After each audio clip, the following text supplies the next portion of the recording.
나를 위하여 하나님을 위하여 라는 제목으로 하나님 말씀을 증거합니다.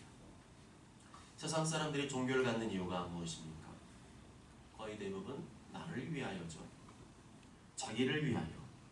내가 하는 일이 잘 되고 자식들이 잘 되고 배우자가 하는 일이 잘 되기 위하여 종교를 갖는 경우가 대부분입니다. 나의 아픈 질병이 낫고 나의 어려운 문제가 해결되고 그저 이 땅에서 잘 먹고 잘 사고 부자가 되는 것, 그러기 위해서 종교를 갖습니다. 그래서 항상 기도를 해도 비나이다 비나이다 밖에 없죠. 이것도 잘 되기를 비나이다, 저것도 잘 되기를 비나이다, 이 문제가 해결되기를 바라나이다, 비나이다 비나이다. 이것이 바로 이방 종교인들의 기도입니다. 예수님께서는 그렇게 기도하지 말라고 하셨습니다. 이방인처럼 기도하지 말아라, 다른 종교를 믿는 사람처럼 기도하지 말아라 그러셨습니다. 마태복음 6장 21절 22절에 그러므로 염려하여 이르기를 무엇을 먹을까 무엇을 마실까 무엇을 입을까 하지 말라. 이는 다 이방인들이 구하는 것이라. 너희 하늘 아버지께서 이 모든 것이 너에게 있어야 할 줄을 아시느니라 말씀합니다. 예수님께서는 저들이 그런 세상 나라를 구하지 말고 하나님 나라를 구하라고 하셨습니다. 예수님 믿는 우리는 세상에 속해 있지 않고 하나님 나라에 속해 있기 때문에 하나님 나라를 구하라고 말씀하셨습니다. 예수님께서는 하나님의 자녀가 하나님의 자녀답게 하나님 나라를 구하며 살라고 말씀하셨습니다. 하나님 자녀가 하나님 나라를 구하며 사는 것이 정상이고 하나님 나라를 구하며 살 때 이 땅에서 필요한 모든 것을 더해 주시겠다, 보너스로 주시겠다 약속하셨습니다. 마태복음 6장 33절에 그런즉 너희는 먼저 그의 나라와 그의 일을 구하라. 그리하면 이 모든 것을 너희에게 더하시리라. 또한 신앙심이 좀 있다고 하는 이방 종교인들은 돌을 닦으러 어딘가를 갑니다. 돌을 닦으러 어딘가를 가는데 어딜 가는 줄 아세요? 산속으로 들어갑니다. 혼자 산속에 들어가서 폭포수입니다. 폭포를 맞아가면서 엄청 아플 텐데 폭포를 막 떨어진 폭포를 맞으면서 우통을 벗고 돌을 닦으면서 고행을 합니다.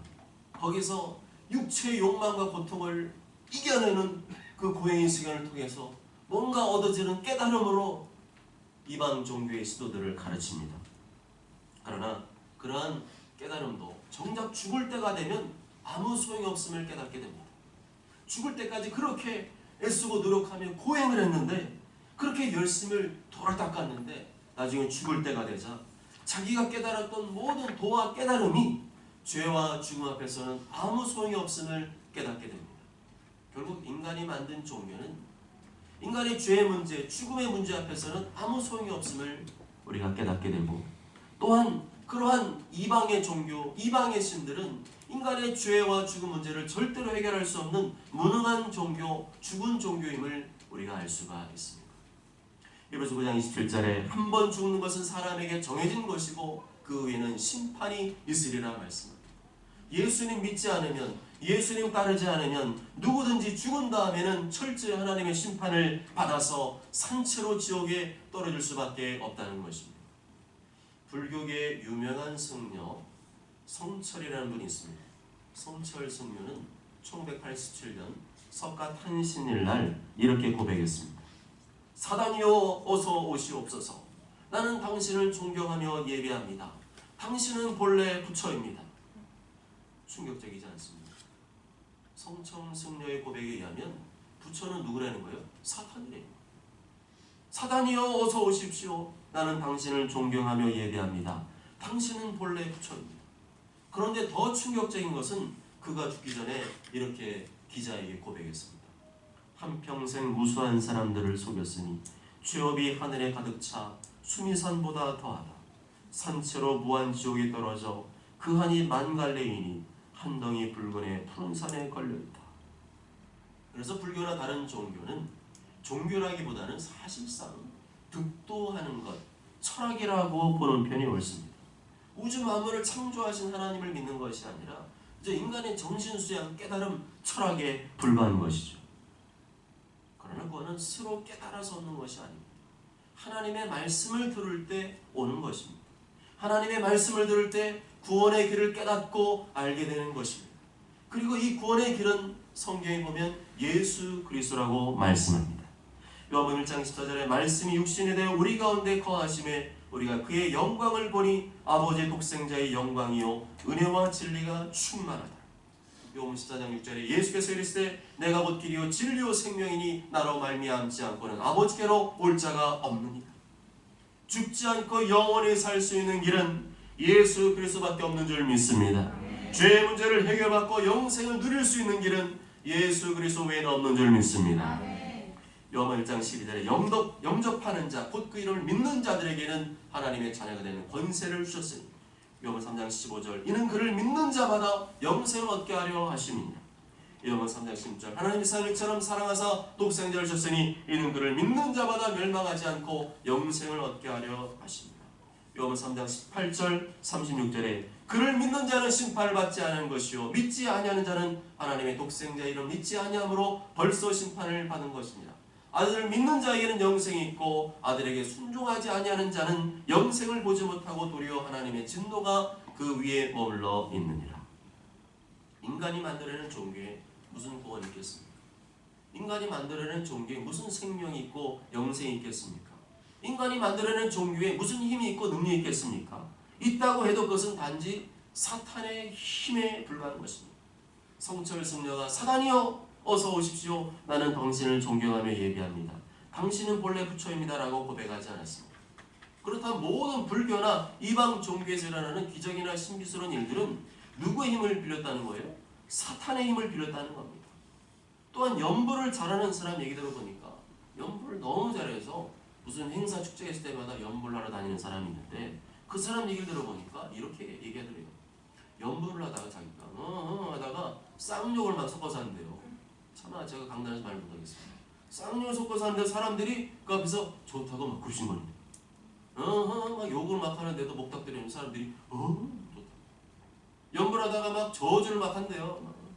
뭐 나가 죽어라 막 이런 소리 막 한대요. 그런 사람 좋다고 남이야. 연불을 하는 사람도 뭔 소리인지 모르고 하는 거고 연불을 듣는 사람도 뭔 소리인지 모르고 그냥 좋다고요. 그러나 우리 기독교는 분명한 것을 말합니다. 분명한 것만을 말합니다. 우리 기독교는 사람 말을 전하는 것이 아니라 하나님의 말씀만을 전합니다. 성경에 하나님 말씀만을 전합니다. 아멘. 하나님 말씀보다 분명하고 확실한 것이 어디 있습니까? 하나님의 말씀보다 분명하고 확실한 것이 없는데 왜 다른 데 가서 기웃거리고 있습니까? 왜 다른 것을 갖다 붙이고 왜 세상 나라에 목매어 사는 것입니까? 영적으로 보면 사탄에게 미혹된 것입니다. 사탄에게 미혹된 줄도 모르고 사는 것입니다. 속히 회개하고 사탄의 마수에서 벗어나야 됩니다. 영원한 생명이신 예수 그리스도로 돌아와 사탄의 미혹을 끊어버려야 될 줄 믿습니다. 오늘 본문에 보면 생명이 없는 이방 종교와 이방신을 따르는 사람이 등장하고 있습니다. 두 사람이 등장하죠. 누구와 누구입니까? 발람과 발락입니다.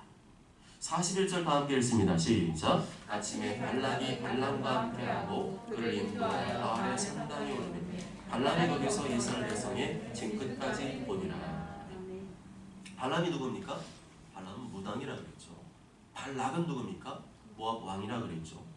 모압 왕이 발락이 왜 무당 발람을 찾고 있습니까? 왕이잖아요. 왕이 뭐가 아쉬워서 무당에게 도움을 요청한 것입니까? 7절에 보면 모압 왕이 동쪽에서 산에서 데려다가 이르기를 와서 나를 위하여 야곱을 저주하라. 와서 이스라엘을 꾸짖으라도다 되어 있습니다. 이스라엘을 저주해달라고 무당을 찾았다는 거죠. 이스라엘을 꾸짖어달라고 무당에게 부탁을 했다는 겁니다. 무당에게도 힘이 있다는 거예요? 없다는 거예요? 무당에게도 힘이 있다는 겁니다. 그런데 그 힘은 누구의 힘입니까? 귀신의 힘이죠. 사탄의 힘입니다. 무당이 사탄의 힘을 빌려서 사람을 꾸짖고 저주하면 귀신이 역사해서 그런 일이 생길 수 있다는 거예요. 구체적으로 왜 발락 왕이 무당 발람에게 이스라엘을 저주해달라고 부탁했습니까? 이스라엘 힘이 점점 세졌어요. 자기 나라보다 이스라엘 힘이 더 세졌어요. 강한 두 나라를 물리치고 이제는 자기 앞마당까지 쳐들어와서 그랬습니다. 가만 보니까 도저히 자기들의 힘으로는 이스라엘을 이길 수가 없거든요. 그랬더니 무당 발람 용한 점쟁이를 불러가지고 저들을 저주해주세요. 저들을 저주해 우리가 이길 수 있을까요? 그랬다는 거죠. 특이한 것은 하나님께서 이 발람이 저주하려고 할 때 개입하셨다는 거예요. 발람이 그 입술로 저주하지 못하도록 하나님이 특별히 개입을 하셨습니다. 그리고 하나님의 특별한 은혜를 입어서 무당임에도 불구하고 하나님의 말씀을 듣게 되었습니다. 그렇지만 이 발람이 원래 근본이 하나님 자녀가 아니잖아요.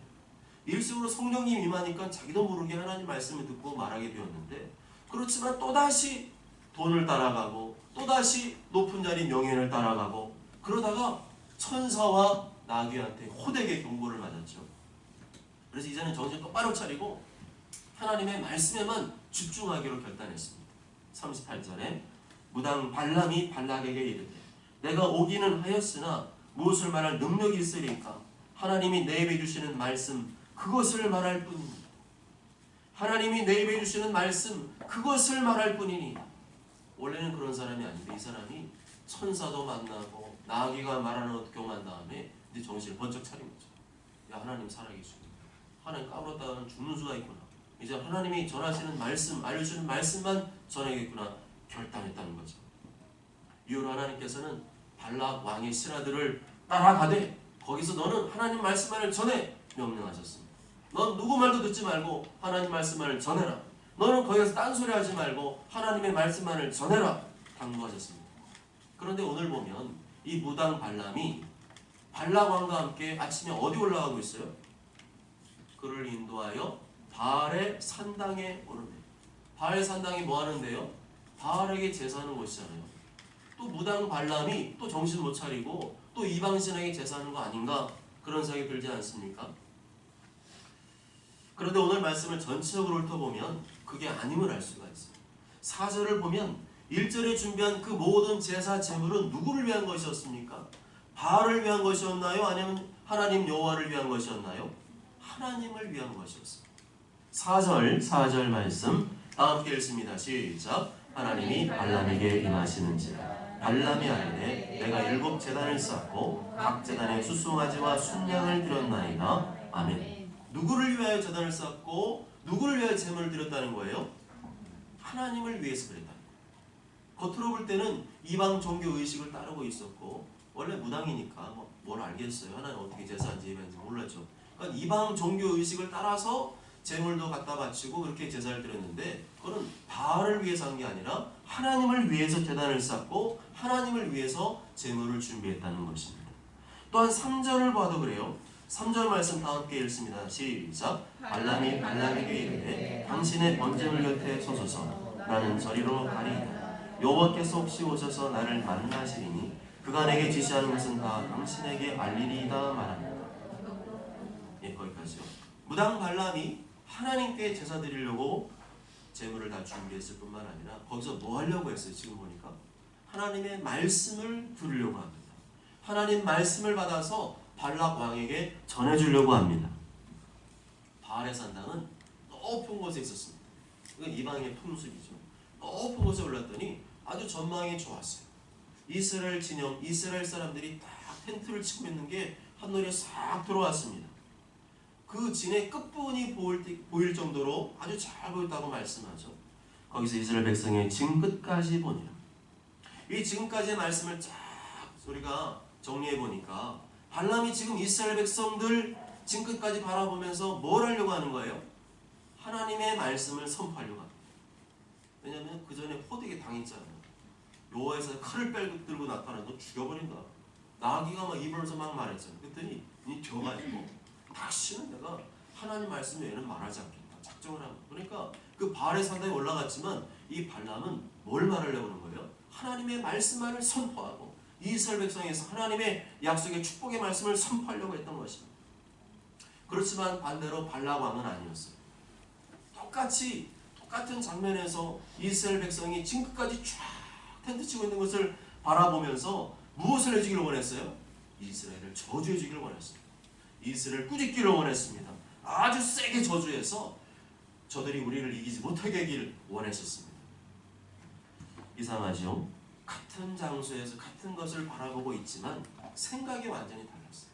이 시간 여러분들이 같은 장소, 같은 시간에 나와서 하나님께 예배드리고 있지만 생각이 다를 수가 있어요. 어떤 사람은 하나님께 내 생각이 뚝내는 사람이 있는가 하면 어떤 사람은 하나님 아닌 다른 것에 멍 때리면서 예배하는 사람이 있을 수가 있다는 거죠.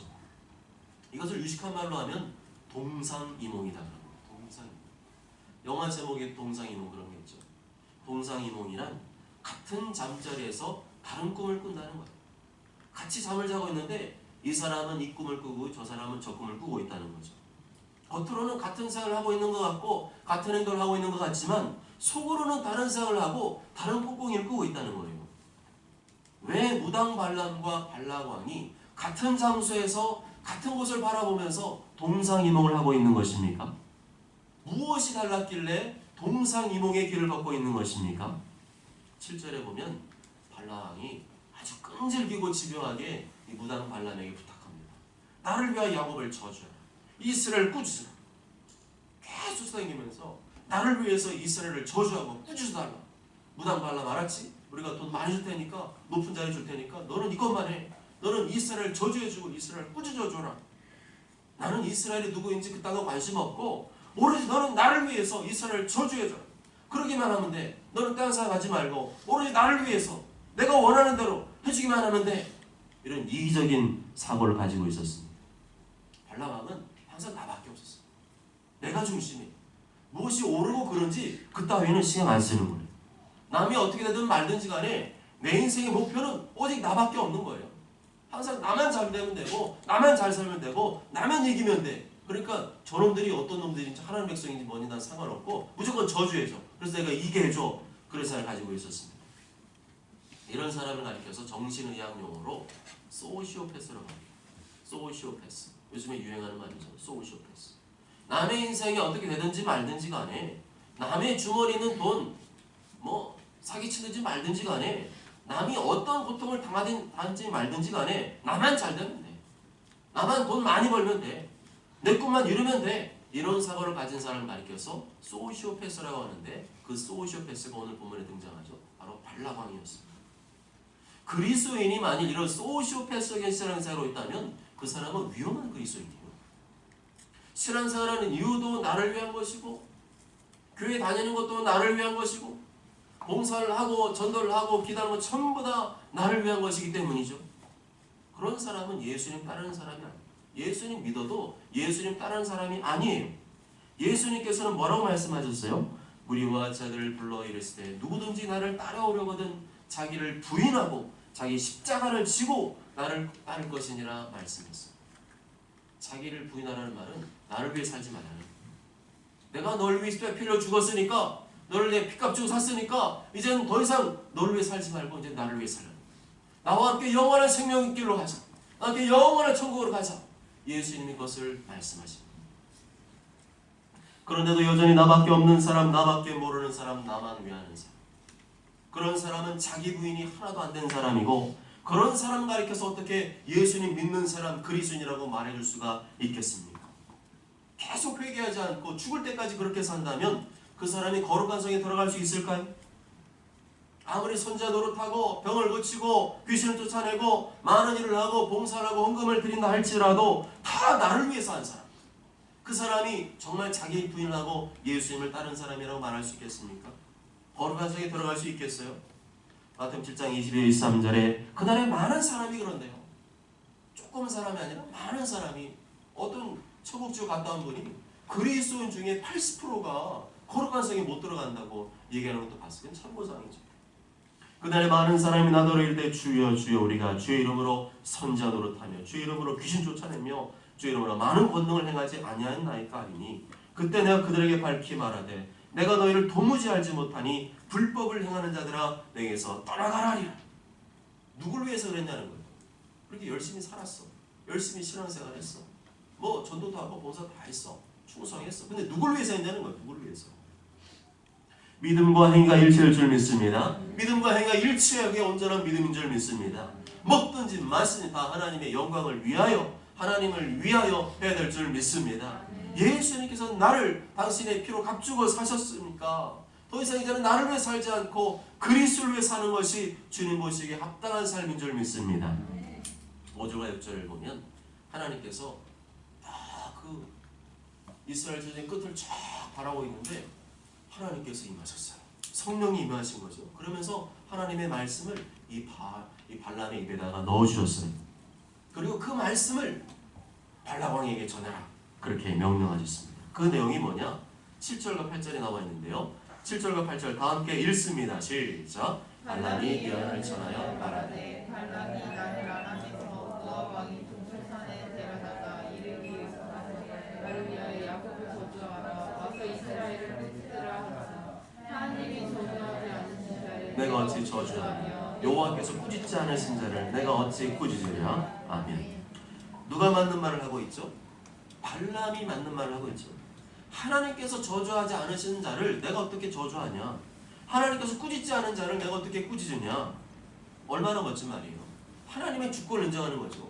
하나님의 말씀이면 하고 하나님 말씀은 난 못한다는 거예요. 당신이 아무리 높은 자리에 나를 올려주고 아무리 많은 돈을 주고 내가 원하는 걸 준다 할지라도 나는 그렇게 안 하겠다는 거예요. 내가 하나님 말씀 분명히 들었는데 어떻게 내가 하나님 말씀을 거스리고 그렇게 할 수 있느냐는 거예요. 이게 누구의 고백이에요? 무당의 고백, 무당. 무당 발람이 그렇게 고백했다는 겁니다. 하나님께서는 무당도 사용하십니다. 불신자도 사용하십니다. 악한 사람 조폭도 사용하십니다. 특별한 경우에는 하나님 믿지 않는 사람 불러다가 데려다 놓고 보란듯이 하나님의 성령을 부으셔서 나로 하여금 책망하고 깨닫게 하는 말을 하게 하실 때도 있습니다. 그런데 우리 하나님 자녀들이 이 무당보다 못해서 되겠습니까? 무당도 똑바로 말하고 있잖아요. 돈 많이 줘도 안 하겠다는 거예요. 또 뭐라 그랬어요? 높은 자리 줘도 난 안 하겠다는 거예요. 아무리 당신 높은 자리 주고 돈 많이 줘도 난 하나님 말씀 난 고백 안 하겠다는 거예요. 내가 누군데 하나님 저주하는 사람 내가 저주하고 내가 누군데 하나님 꾸짖지 않는 사람 꾸짖냐 이거죠. 하나님께서 이렇게 왔다 갔다 하는 사람 쓰시겠어요? 그러면 잠시 높은 자리에 올라갈 수 있고 더 많이 벌 수는 있겠죠. 그런데 하나님 그런 사람 쓰시겠냐고요? 그런 줏대 없는 사람, 하나님 말씀 상관없이 그냥 왔다 갔다 하는 사람, 그런 사람 쓰시겠어요? 하나님께서는 비록 내가 볼품이 없고 연약하고 가난하다 할지라도 하나님을 경외하며 하나님을 사랑하는 사람을 사용하신 줄 믿습니다. 하나님께서는 인간의 외모를 보시는 것이 아니라 우리 마음의 중심을 보신 줄 믿습니다. 예수 백성들은 40년간 광야 생활을 하면서 그냥 말 그대로 거지꼴이었어요. 40년 광야에 살았는데 무슨 좋은 옷이 있겠어요? 뭐 신발이 뭐 나이키겠어요? 아니 뭐 좋은 거 맛있는 걸 먹을 수 있겠어요? 하나도 아니에요. 딱 보면 완전 상거지. 가난하고 볼품 노숙자들 전부 다 거기 모여있어요. 이스라엘 백성들이. 그렇지만 9절과 10절을 보면 놀랍게도 무당 발람이 그들을 동경하고 있습니다. 나도 그들처럼 되고 싶다고 고백하고 있습니다. 자신은 모압 왕이 쫓아와서 부탁할 정도로 유명한 무당이었고 남들이 부러울 만큼 돈도 많이 벌었지만 지금 뭐라 그래요? 나는 무당생활 때려치고 싶대요. 나는 이 영원히 저주받은 무당생활 때려치고 싶대요. 나는 비록 볼품이 없고 가난하고 연약해도 나는 하나님 백성이 되고 싶다고 고백하고 있습니다. 9절 10절 다 함께 읽습니다. 시작. 내가 바위에서 그들을 보며 작은 산에서 그들을 바라보니 이 백성은 홀로 살 것이다. 그를 여러 민족 중에 하나로 여기지 않으리라. 야곱의 뜻을 누가 믿으시며 이스라엘의 사분의 누가 믿으시며 나의 죽음을 원하며 나의 종말이 그와 같기를 바라노라. 아멘.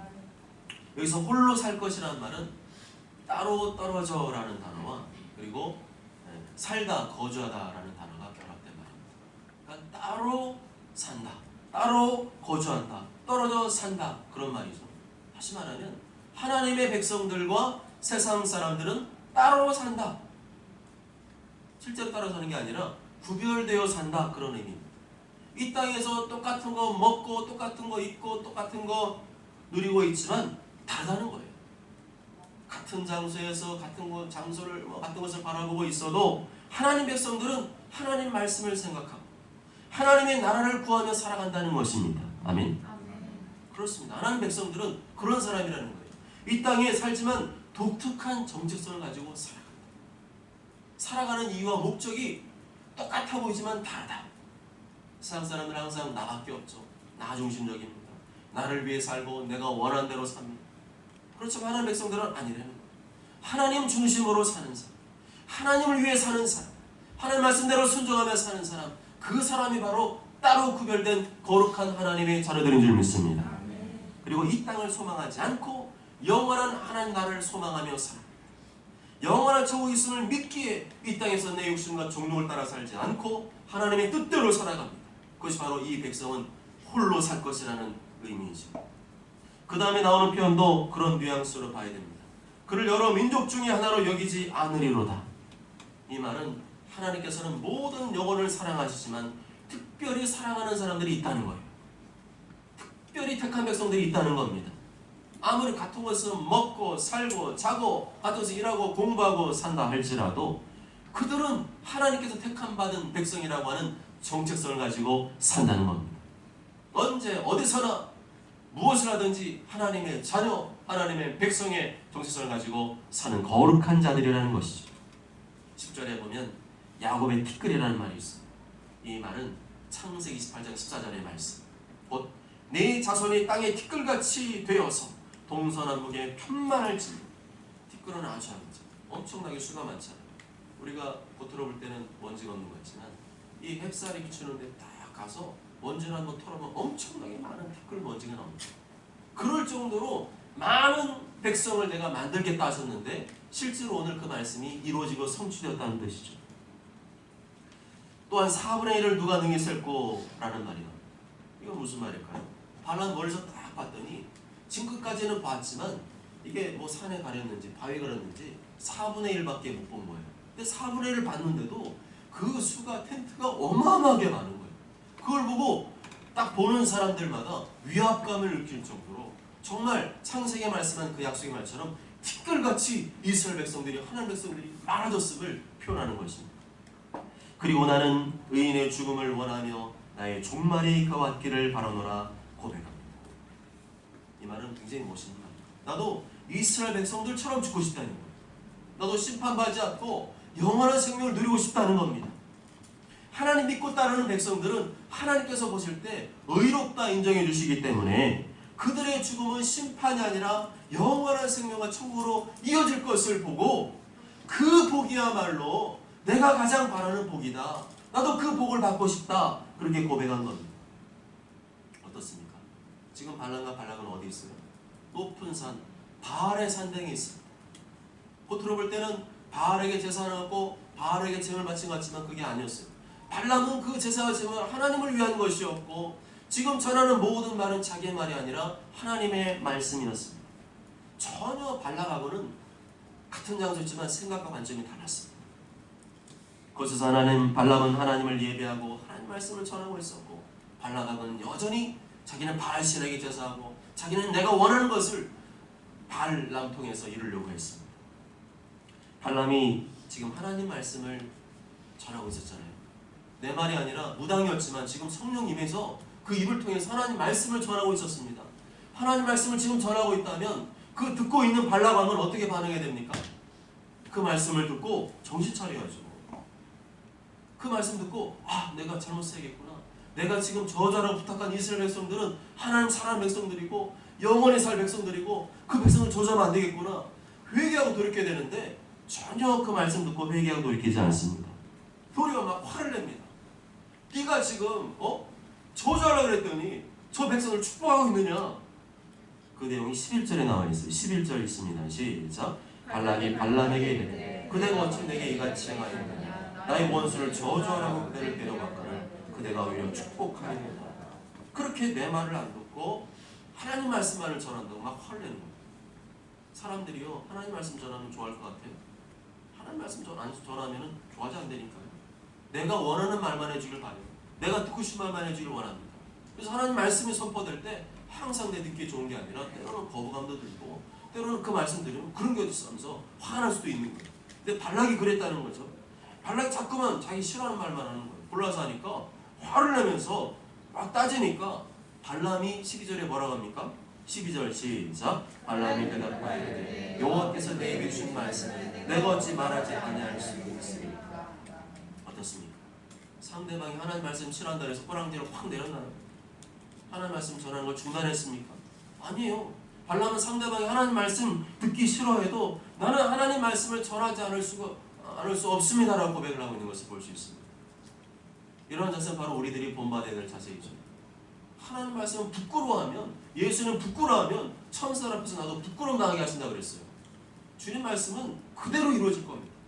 하나님 말씀 부끄러워하지 않고 굽히지 않고 무당이었지만 발람은 하나님 말씀을 전했습니다. 도리어 당신이 회개하고 이 말씀을 들어야 된다. 회개하고 돌이켜야 된다. 그렇지 않으면 당신에겐 영원한 생명이 없을 것이다.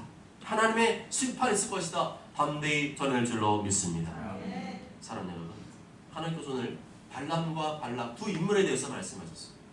발람이 일시적으로나마 하나님의 임재 가운데 하나님을 예배하고 하나님 말씀을 듣고 전했지만 그 속에 담긴 메시지는 분명 하나님의 메시지였습니다. 항상 나 중심으로 생각하고 말하고 내가 원하는 대로 해주기만 하면 돼. 고집부렸던 이 발락왕을 향해서 발람은 타협하지 않았어요. 그래? 난 그렇게 못해주겠어.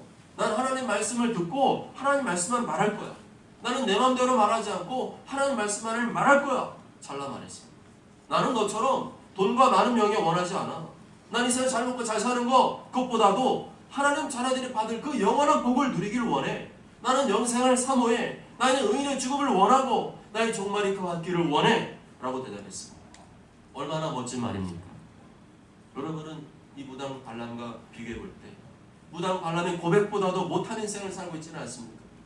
그는 무당이었고 불신자였고 귀신을 섬기는 자였지만 그는 일시적으로나마 하나님의 백성이 되기를 원했습니다. 하나님의 백성이 누릴 그 영생을 사모했습니다. 우리는 그것을 받았지 않나요? 예수님을 믿음으로 하나님 자녀가 되고 영원한 나라의 기업을 소유하게 되지 않았습니까? 그것을 우리는 이미 얻었어요. 무당 발람이 그토록 원했던 것을 얻었습니다. 그런데 그것은 다 까먹고 세상 따라가고 돈 따라가고 명예 따라가고 세상 사람이 원하는데 욕심 따라간다면 그 사람 가르쳐서 하나님 자녀라 할 수 있겠습니까? 오직 예수 그리스도의 보혈로 예수의 나의 죄를 대해 십자가에 필러 죽으심으로 다시 부활하심으로 우리가 무당 발람이 원했던 그 영원한 생명을 누리게 된 줄 믿습니다. 먼저 저는 모두가 무당 발람이 그토록 원했던 하나님의 자녀가 되는 영생을 누리는 복을 내가 얻게 됐다는 자부심을 가지고 이 땅에서 나를 위해 사는 인생이 아니라 하나님을 위해 사는 인생이 되시길 주님의 이름으로 축복합니다. 아멘.